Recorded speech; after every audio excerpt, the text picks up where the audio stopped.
네, 안녕하세요. 자바 스트림 발표를 맡게 된 오기 마르코 팀 이중원입니다. 저는 이번 발표 주제로 자바 8에서 등장한 스트림에 대해서 이야기해 보려고 하는데요.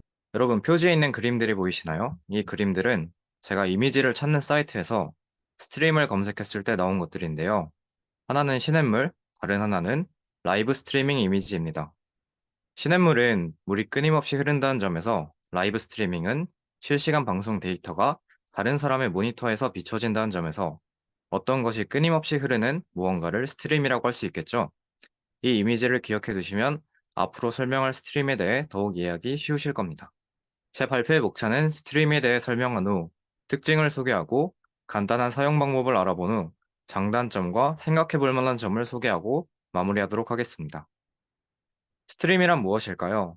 모던 자바인 액션에서는 스트림을 데이터 처리 연산을 지원하도록 소스에서 추출된 연속된 요소로 정의하고 있습니다. 이걸 풀어서 설명하자면 스트림은 여러 데이터 처리 메소드를 제공하며 이를 사용하여 동일한 타입의 연속된 데이터 요소를 가공할 수 있게 해주는 기능이라고 볼 수 있습니다. 예를 들어 리스트나 배열과 같은 데이터를 효과적으로 가공하거나 필터링할 때 유용한 도구입니다. 그렇다면 이러한 스트림은 왜 자바 8에서 새롭게 등장하게 되었을까요? 이는 빅데이터에 대한 관심사가 기존 언어의 새로운 패러다임을 요구했기 때문입니다. 프로그래밍 언어는 시대에 따라 진화하고 새로운 언어가 등장하면서 자바와 같은 언어 또한 새로운 도전이 있을 때마다 변화해 왔습니다. 자바는 코드의 간결성을 유지하기 위해 롬목과 같은 애노테이션 기반의 기능을 제공하였습니다. 또한 빅데이터 처리를 위한 함수형 프로그래밍의 필요성이 대두되면서 자바 8에서 여러 기능이 추가되었고 그중 하나가 스트림입니다. 이제부터 스트림의 다양한 특징에 대해 살펴보겠습니다. 먼저 첫 번째로 파이프라이닝입니다. 이는 스트림 연산을 연결하여 데이터를 순차적으로 처리할 수 있는 것을 의미합니다. 파이프라이닝 기법으로 인해 데이터를 보다 직관적으로 처리할 수 있게 되었습니다. 혹시 자바스크립트를 써보신 분들이 있으시다면 배열 함수에서 메소드 체인인과 유사하니 이해하기 쉬우실 겁니다. 이렇게 파이프라이닝으로 처리된 데이터는 내부 반복을 통해 구현되는데 이는 스트림이 내부적으로 반복문을 처리하여 개발자가 명시적으로 반복문을 다룰 필요가 없는 것을 의미합니다. 그리고 스트림의 또 다른 특성인 레이지 이밸루에이션은 연산이 필요한 순간에만 요소를 처리하는 특성을 의미합니다. 즉, 최종 연산이 올 차례가 되어 수행되기 전까지 중간 연산을 실행하지 않는다는 것을 의미합니다. 이때 스트림에서 연산을 실행하진 않지만 연산이 실행되기 전에 어떻게 하면 최적화된 반복문 안에서 메서드를 실행할 수 있을지 정하게 되는데 이때 사용되는 최적화 기법으로 루프 퓨전과 쇼트 서킷이 있습니다. 루프 퓨전은 함수 메서드를 하나의 루프 안에서 실행하도록 루프를 합쳐 최적화된 반복문 사용을 내부적으로 구현한 것을 의미합니다. 그 예시로 다음과 같이 세 번의 출력을 하는 경우에는 아래의 메서드와 같이 하나의 데이터가 한 번의 루프 안에서만 작동되게끔 반복문을 사용하게 됩니다.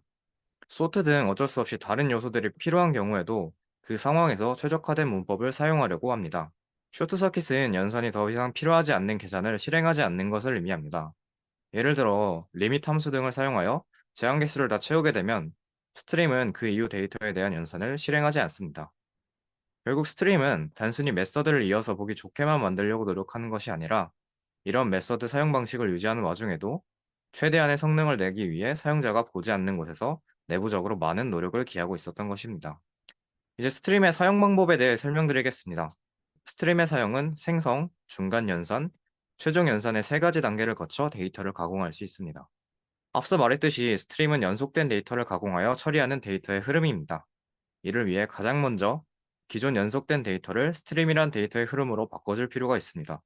컬렉션의 경우 내부적으로 메서드가 이미 존재하여 스트림 메서드를 사용하면 컬렉션 스트림을 만들 수 있습니다. 또한 배열로 스트림을 만드는 경우에는 array stream 메서드를 활용할 수 있습니다. 무한 스트림을 생성할 때는 스트림 제너레이트 또는 스트림 이터레이트를 사용하여 스트림을 만들 수 있지만 리밋 등의 제한 조건을 걸지 않으면 끊임없이 데이터의 흐름이 쏟아질 수 있으니 주의해서 사용해 주시면 될 것 같습니다. 중간 연산은 스트림의 요소를 가공하거나 필터링하는 데 사용됩니다.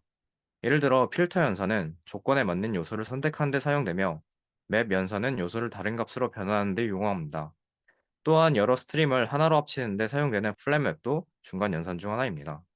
이외에도 더 많은 중간 연산자들이 있으니 필요에 따라 사용해 보시면 좋을 것 같습니다.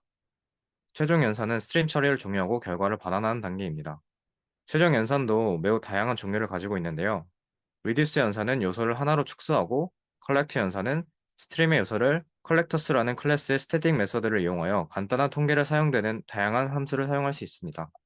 다음이 그 예시인데요. 컬렉트 함수 내부에서 컬렉터스의 스태틱 메소드를 활용하여 데이터베이스의 그룹 바이에서 볼 수 있는 쿼리문과 유사한 기능을 사용할 수 있습니다.